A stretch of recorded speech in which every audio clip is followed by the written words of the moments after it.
جب کوئی امام صاحب قصر نماز پڑھا رہے ہوں اور 2 رکعت کے بعد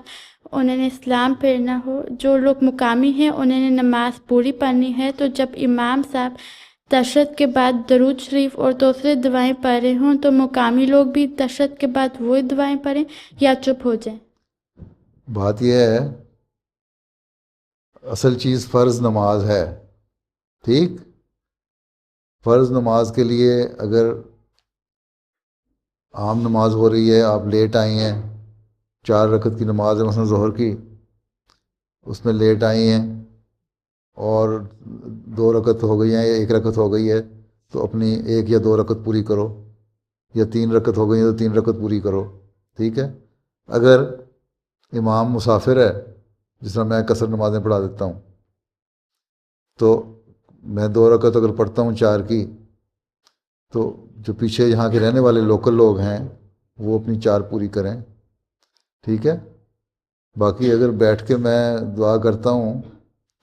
تو وہ دعائیں فرائض میں داخل تو نہیں ہیں۔ یہ تو ایک دفعہ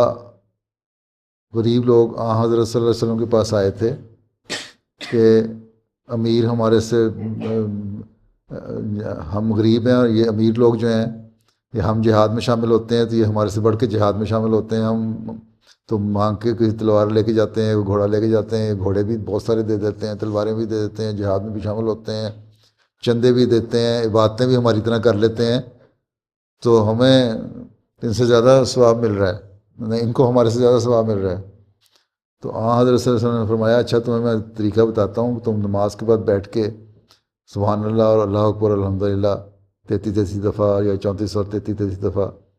ہیں پڑھا کرو، ٹھیک ہے؟ کچھ دنوں کے بعد جب امیروں نے دیکھا کہ یہ غریب نماز کے بعد بیٹھ کے تسبیح کر رہے ہوتے ہیں، تو انہوں نے بھی اس طرح کرنا شروع کر دیا، وہ پھر حضرت صلی اللہ علیہ وسلم کی خدمت میں حاضر ہوئے کہ یہ ہمارے کام یہ بھی انہوں نے شروع کر دیا نیکی کا کام، اب ہم کیا کریں؟ تو آپ نے فرمایا جس کو اللہ تعالیٰ نے آگے بڑھا دیا میں اس کو کس طرح روک سکتا ہوں، پیچھے کھینچ سکتا ہوں؟ تو یہ جو تسبیح تحمید ہے، تمہیں کیا پتہ میں کیا پڑھ رہا ہوں کیا نہیں پڑھ رہا، فرض تو نہیں ہے، تم لوگ اپنے نماز پوری کرو، اگر پڑھنا چاہو تو پڑھو،